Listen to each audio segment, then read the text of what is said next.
Hey everyone, welcome back to Genai Tech News. And we are kicking things off with some big space drama. SpaceX was on the verge of launching its brand new Starship V3 rocket this week, the most powerful version yet, but the mission got scrubbed literally moments before liftoff.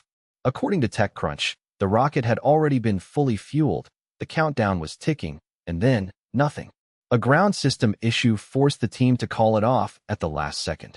Ars Technica has more details on what went wrong, reporting that engineers traced the problem to ground support equipment rather than the rocket itself, which is actually somewhat reassuring for the vehicle's debut.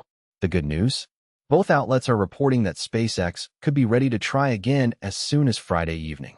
Starship V3 is a major step up from previous versions, and the pressure is on to get this thing off the ground, especially with the SpaceX IPO now firmly in the spotlight. We'll be watching that launch window very closely. Now let's talk about the bigger picture for SpaceX, because the company's IPO filing is raising some serious eyebrows.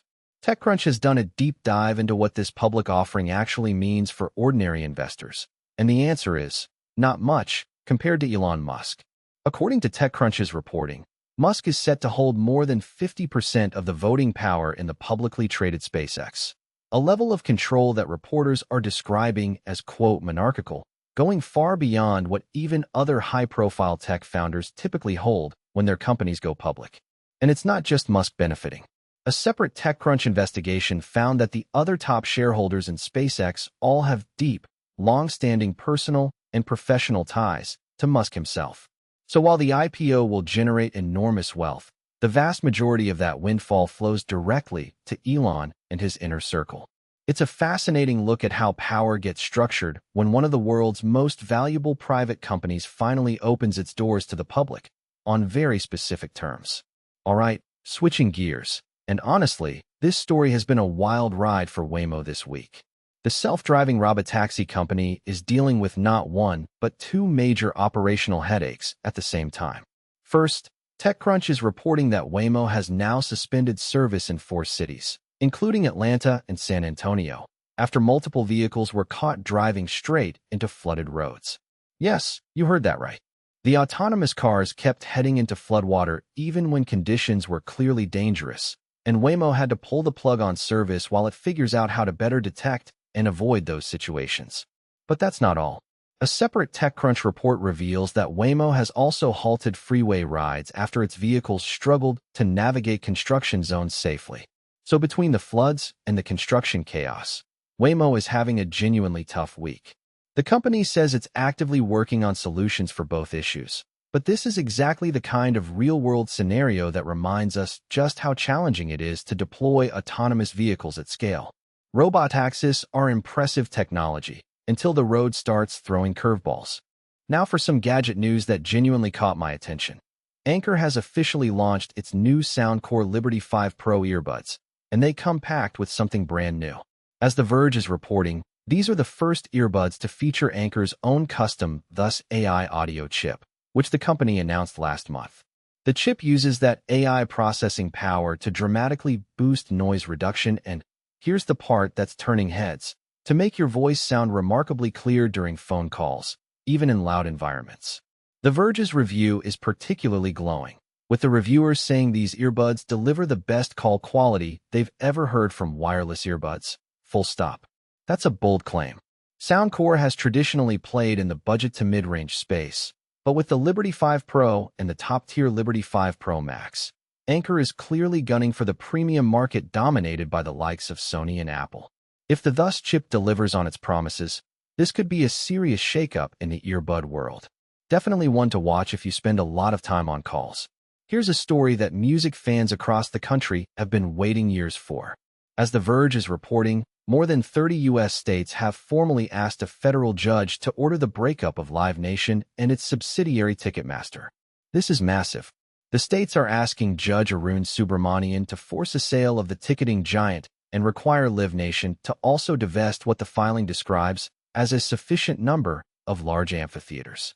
On top of that, they want to block Live Nation from using access to its remaining venues as leverage to push artists and promoters into using its own ticketing services, a practice critics have long called anti-competitive.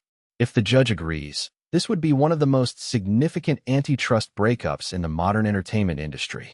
Live Nation has long faced accusations of using its dominance across ticketing, promotion, and venue ownership to squeeze out competition and keep prices high for consumers. This legal challenge could fundamentally reshape how Americans buy concert tickets, and maybe, just maybe, make the process a little less painful. Open source fans, this one's for you. Mozilla is working on a major visual overhaul for Firefox, and The Verge has the details on what they're calling Project Nova. According to The Verge's reporting, the redesign gives Firefox a fresh, rounded look. Think softer UI edges and a cleaner layout overall. But the really interesting part for privacy-conscious users is the upgraded settings section. Mozilla is redesigning it to make privacy controls much easier to find and actually use. And here's the headline feature that's getting a lot of attention in the open source community. There will be a single toggle switch that turns off all AI features in the browser, current ones, and any future ones they add. That's a pretty remarkable commitment for a major browser to make. Mozilla says Project Nova will begin rolling out to users later this year. It's a bold move that really leans into Firefox's identity as the privacy-first, community-driven alternative to Chrome. Whether it's enough to win back users who've drifted away over the years remains to be seen. But this is genuinely exciting news for Firefox faithful. Now here's a story that's going to divide music lovers. TechCrunch is reporting that Spotify and Universal Music Group have struck a landmark deal that will allow Spotify premium subscribers to create AI-generated covers and remixes of songs from Universal's massive catalog. This is a first-of-its-kind agreement between a major streaming platform and one of the world's biggest record labels. The key detail here is the revenue-sharing piece. TechCrunch notes that artists whose songs are used for these AI creations will receive a cut of the money generated. That's clearly an attempt to address one of the biggest criticisms of AI music tools, that they exploit artists without compensation. Whether fans think this is a cool creative feature or a step too far into AI-generated territory will probably depend on who you ask. Some will love the idea of remixing their favorite tracks with a few clicks. Others will see it as another encroachment on human artistry. Either way, this deal signals that the music industry is actively trying to find a structured framework for AI creativity rather than just fighting it in court. And that's a significant shift. Let's wrap up today's show with two big cybersecurity and privacy stories. First, have you ever felt like your phone was secretly listening to your conversations to serve you targeted ads? Well, Wired is reporting that the FTC has taken action against 3 companies that were selling exactly that kind of technology, marketing it as active listening software that could tap into people's phones to harvest data for advertisers. Sounds terrifying, right? Here's the twist. The FTC says the technology didn't actually work. According to Wired, regulators allege the so-called surveillance tool was basically just expensive email lists dressed up in scary-sounding language. The 3 companies will pay nearly $1 million in fines. Creepy marketing, non-existent product, and now a fine to match. And in our final story, TechCrunch is reporting a major cybersecurity win. Law enforcement has successfully shut down a VPN service that was allegedly being used by approximately 24 ransomware gangs to carry out cyber attacks. The service had promised its criminal users complete anonymity. But Europol was able to identify and notify those users, meaning the hackers now know that the authorities know who they are.